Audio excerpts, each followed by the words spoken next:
کہتے ہیں فلا صدقا ولا صلی, دنیا کو اس نے ہاں میں بتا رہا تھا, ابو طلحہ انصاری آئے, نبی سے عرض کیا یا رسول اللہ, اللہ کہہ رہے ہیں محبوب جی صدقہ کرو, یہ سارا باغ میں نے کیا کیا, صدقہ. ہمارے نبی نے فرمایا بخن بخن واہ واہ ذاک مال رابح, یہ تو بڑا قیمتی مال ہے, پوری پراپرٹی اٹھا کے لے آئے. اور ہمیشہ ہمارے نبی نے ہر صحابی سے سارا مال قبول بھی نہیں کیا ہے, کہ ایسا نہ ہو کہ آپ پہ ایسے حالات آ جائیں.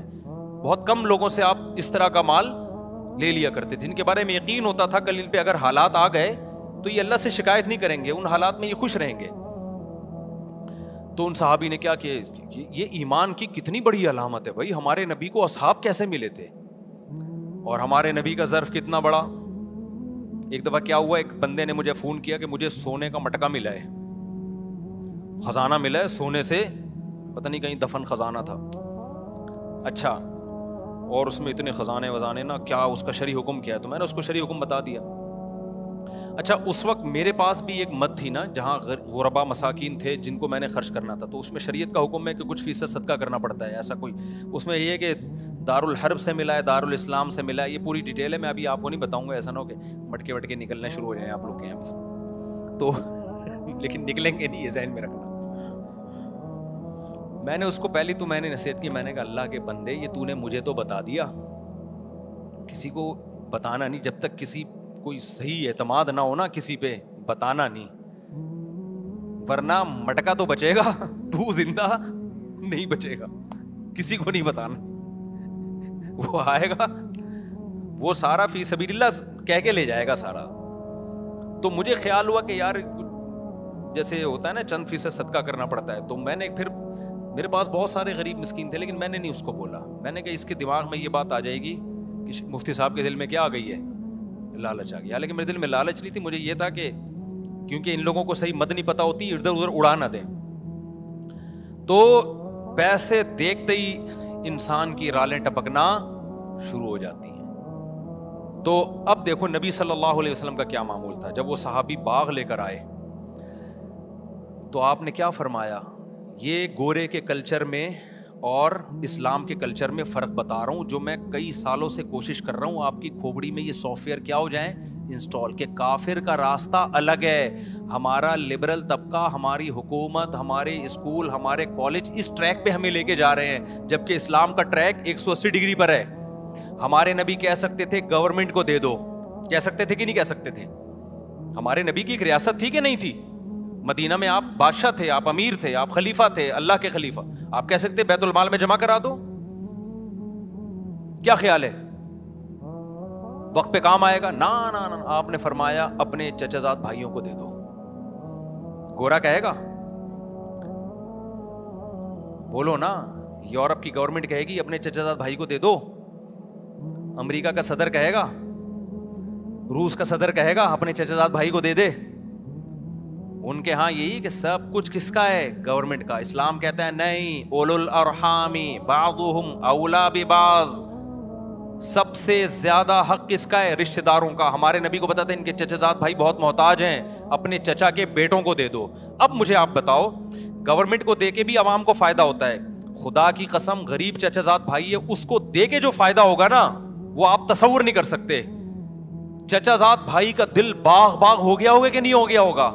اس کے بعد کیا وہ چچا زاد بھائی ابو طلحہ انصاری کو کبھی بھوکا مرنے دیں گے؟ وہ جان پہ کھیل کے ان کو بچائیں گے. گورنمنٹ یہ کام نہیں کرتی ہے. جب اتنا بڑا دل انہوں نے ابو طلحہ انصاری نے اپنے چچا زاد بھائیوں کو پورا باغ دیا ہوگا, تو ان چچا زاد بھائیوں نے فری میں جب لیا ہوگا کہ یار ہماری غربت پہ اس نے اتنا خیال کیا ہمارا, تو آئندہ دیکھو ترغیب دینے سے پیسہ خرچ کرنے کا جذبہ پیدا نہیں ہوتا. جب تک خرچ کرتا ہوا دیکھو گے نہیں, جذبہ نہیں ہوتا. ہم نے اپنے بڑوں کو دیکھا ہے نا, ایسے اللہ کی راہ میں اڑاتے ہیں, تو ان کو دیکھ کے ہمارا بھی دل بڑا ہوتا ہے کہ یار ہمیں بھی چاہیے کہ ہم کیا کریں, خرچ کریں. تو ابو طلحہ انصاری کے بھائیوں نے کیا تصور کر سکتے ان کو کبھی بھوکا مرنے دیں گے؟ وہ ان کے موت کے بعد ان کی بیوہ کا بھی خیال کریں گے, ان کے بچوں کا بھی خیال کریں گے. تو اسلام کیا چاہتا ہے؟ انسانوں کا آپس میں ریلیشن مضبوط ہو, کفر چاہتا ہے انسانوں کا آپس میں ریلیشن جانوروں گدے گھوڑوں جیسا ہو. انسانوں کا گورنمنٹ سے ریلیشن مضبوط ہونا چاہیے, جبکہ گورنمنٹ کوئی چیز, کوئی دل تھوڑی ہے گورنمنٹ کے پاس, کوئی احساسات ہوتے ہیں حکومت کے پاس, کوئی جذبات ہوتے ہیں. تو گورنمنٹ سے آپ کے تعلقات اچھے ہو کے گورنمنٹ بڑھاپے میں کیا آپ سے باتیں کرے گی, آپ کو لطیفے سنائے گی, آپ کو گلے لگائے گی, آپ کے دکھ درد میں شریک ہوگی, کچھ بھی نہیں سوائے پیسہ دے دے گی آپ کو ریٹائرمنٹ پہ.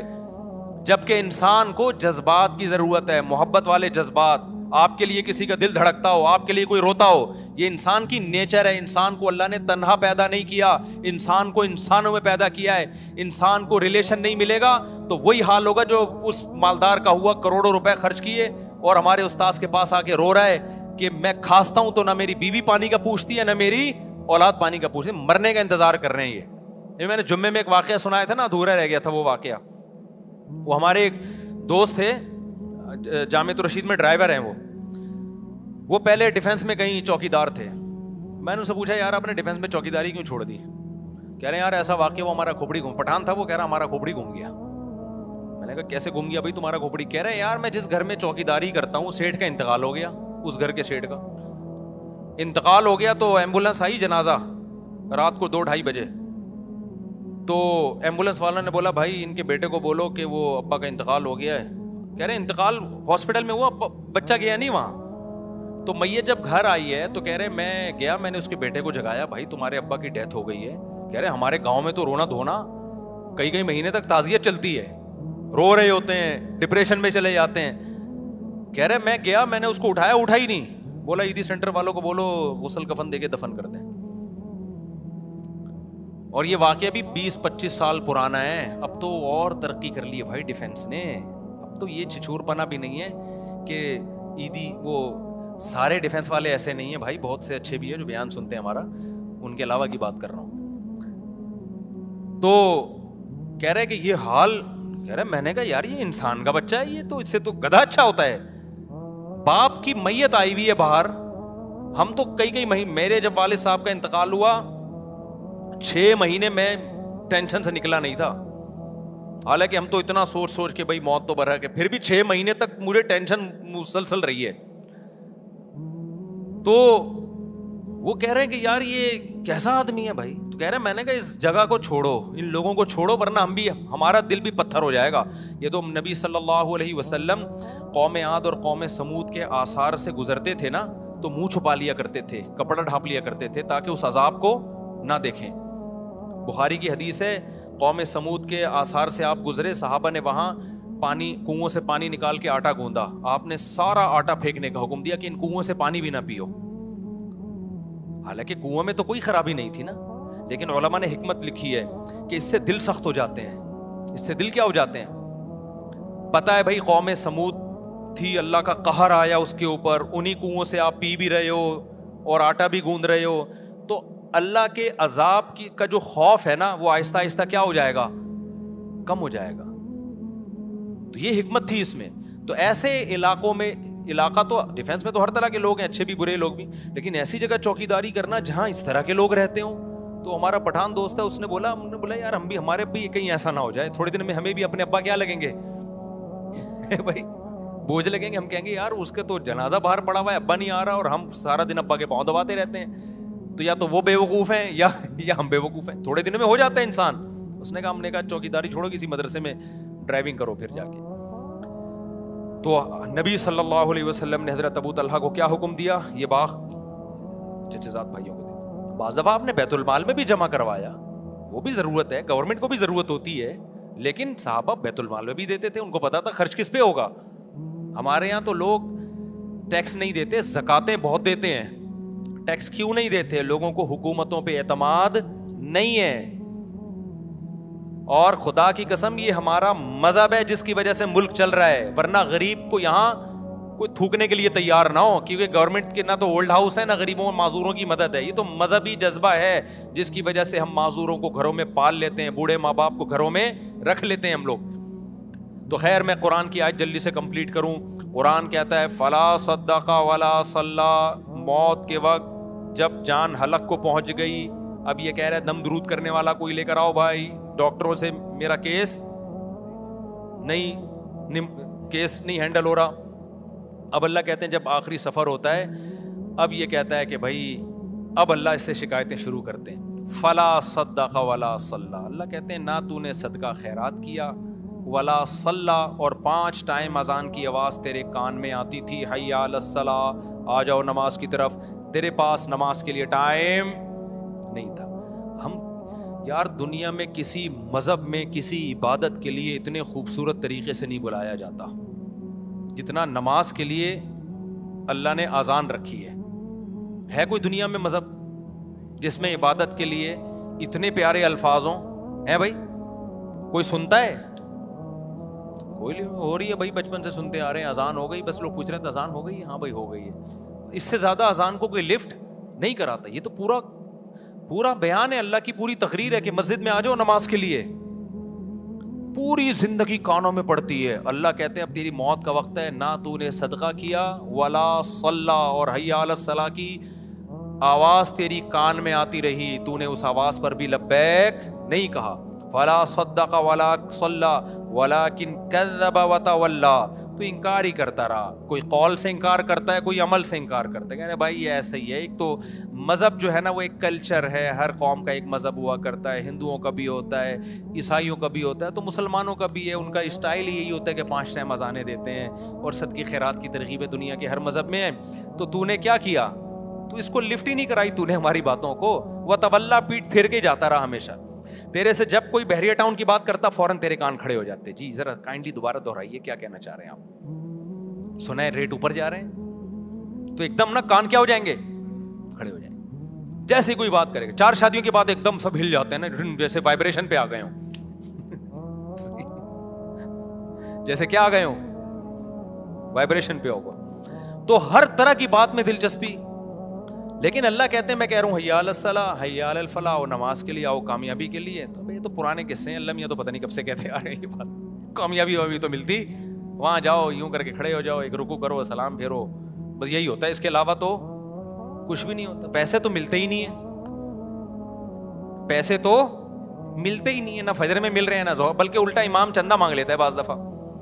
تھوڑے بہت ہوتے ہیں وہ بھی, وضو خانہ کی تعمیر ہے تو بیت الخلاء کی تعمیر ہے, تو آج یہ پنکھا ابا کے اصال ثواب کے لیے, نانا کے. تو فلا صدق ولا صلی ولکن کذب وتولی ثم ذهب الى اهله يتمطى. اللہ کہتے ہیں تکبر کے ساتھ اپنے گھر کی طرف لوٹتا ہے. یہ ہماری جب نصیحتیں کی جاتی ہے نا, ایسے اگنور کرتا ہے, چلو ٹھیک ہے نا, یہ مولویوں کی باتیں ہیں, یہ مذہب کی باتیں ہیں, یہ سائنس کی بات کرو بھائی, نیوٹن کی بات کرو, آئنسٹائن کی بات کرو. کیا پیغمبروں کے قصے لے کر بیٹھ گئے ہو کہ ابراہیم علیہ السلام نے یہ کیا تھا, اسماعیل علیہ السلام نے یہ کیا تھا, اور ابو طلحہ انصاری نے باغ دیا تھا. یہ کیا قصے لے کے بیٹھ گئے؟ ولکن کذب ثم ذهب الى اهله يتمطى. آگے میں جو دھمکی کی بات کر رہا تھا نا, اب اللہ کہتے ہیں اولا لک فاولا, تباہ ہو جائے تو, تباہ ہو جائے. اب جو زندہ ہے نا اس کو اللہ کہہ رہے ہیں جو یہ کام کر رہا ہے. ہمارے حضرت یہ آیت پڑھتے تھے, فرماتے تھے مجھے اللہ کے صبر پہ تعجب ہوتا ہے کہ اللہ کافر کو اور نافرمان کو کتنی دھمکی دے رہا ہے نا, کہ جس کو نصیحت کی جائے اور وہ منہ موڑ کے گھر جا رہا ہے تو اللہ اس کو پیچھے سے کیا کہہ رہے ہیں, اولا لک فاولا, تباہ ہو جا تو, تباہ ہو جا تو, ثم اولا لک فاولا. پھر ہم کہتے ہیں تو برباد ہو جا, پھر ہم کہتے ہیں تو برباد ہو جا. اللہ تو نے 4 دفعہ اس کو گویا کہ بددعائیں دے دی ہیں ہماری لغت میں, تو تباہ کر کیوں نہیں رہا تو؟ بھائی دیکھو مجھے کسی پہ بہت غصہ ہے نا, میں بڑا طاقتور بھی ہوں, میں ایک بندے کو کہہ رہا ہوں یہ کر لے, وہ نہیں کر رہا, وہ الٹا کر رہا ہے. میں کہہ رہا ہوں یہ کر لے, وہ الٹا کر رہا ہے. مجھے غصہ ہے, تیری ایسی کی تیسی ہو, میں تو اللہ کرے تباہ ہو. تو دوسرا کہے گا مفتی صاحب اتنا غصہ ہونے کے بجائے ایک تھپڑ ہی لگا دو کھینچ کے. بہاریوں کی لڑائی دیکھی, ہم بہاری بڑے اچھے لوگ ہوتے ہیں لیکن میں نے لڑائی دیکھی ہے. ایک دفعہ وراثت کا مسئلہ تھا, ہمارے دوست تھے بہاری, بہت اچھی قوم ہے الحمدللہ, کسی قوم کو میں برا نہیں کہتا, ان میں ایک اچھی بات ہے کہ لڑتے نہیں ہیں, بس زبان کی حد تک ہی رہتے ہیں. یہ اچھی صفت ہو گئی نا. تو میں گیا تو وہ ان کی وراثت کا پھٹا ہو گیا تھا. مجھے نہیں پتا تھا دونوں پارٹیاں مجھ پہ راضی نہیں ہیں. ایک پارٹی نے مجھے بلایا کہ آپ فیصلہ کریں. اس کے بعد مجھے تجربہ ہوا کہ جب بھی کسی کا فیصلہ کروں گا نا, دونوں پارٹیاں ریٹن میں لکھ کے دیں کہ ہمیں مفتی صاحب کا فیصلہ قبول ہوگا, ورنہ میں جاتا ہی نہیں, اپنا ٹائم ویسٹنگ ہے. میں نے فیصلہ کیا تو دوسری پارٹی کو قبول ہی نہیں. اب دونوں پارٹیاں لڑ رہی ہیں آپس میں. ایک کہہ رہا ہے یہ تو طالبان کو اٹھا کے, میری پگڑی ایسی تھی نا اس میں زیادہ مشہور نہیں تھا, وہ کہہ رہے ہیں تم طالبان کو کہاں سے اٹھا کے لے آئے. یہ 2007 یا 2008 کی بات ہوگی, میری پگڑی ہمیشہ سے یہ اسٹائل رہا ہے, جس کو میرا فیصلہ قبول نہیں, تو تم تو طالبان کو اٹھا کے لے, تو دہشت گرد ہیں. میں نے کہا میں تو یہاں بیٹھا ہوا ہوں بھائی, تو پگڑی میری دیکھ کے نا, تو جو الزامات ان کے آ رہے تھے باہر وہ لڑ پڑے نا. اب لاکھوں روپے کا ان کا کروڑوں کا پھڈا چل رہا ہے, لڑ رہے ہیں, میں تیری یہ کر دوں گا ایسی کی تیسی. دوسرا کہہ رہا ہے میں سوچ رہا ہوں یار یہ کچھ کرو نا یار, تم کیا یار, نہیں ایک گھنٹہ تو مجھے ہو گیا تمہاری باتیں سنتے ہوئے. میں یوں کر دوں گا, وہ کہہ رہے ہیں میں یوں کر دوں گا, وہ کہہ رہے ہیں میں یوں کر دوں گا, وہ کہہ رہے ہیں میں یوں کر دوں گا. تو بھائی تھوڑا سا کرو بھی تو صحیح نا, بہت ہو گیا یار, ایک گھنٹے سے میں یہ سن رہا ہوں. وہ دوسرا کہتا تو کر کے دکھا, تو کر کے دکھا. وہ کہہ رہا ہے میں تو کروں گا, کہہ رہا ہے تو کر کے دکھا, میں کروں گا. ایک گھنٹہ ہو گیا, مجھے لگا کہ بھائی یہ کچھ بھی نہیں کریں گے. مجھے اپنی پوزیشن پتا چل گئی کہ میرا فیصلہ ایک فریق مان رہا ہے, دوسرے کو تو میں طالبان لگ رہا ہوں. ٹھیک ہے نا, ہم نے کہا پتلی گلی سے کیا کرو, نکلو یہاں سے.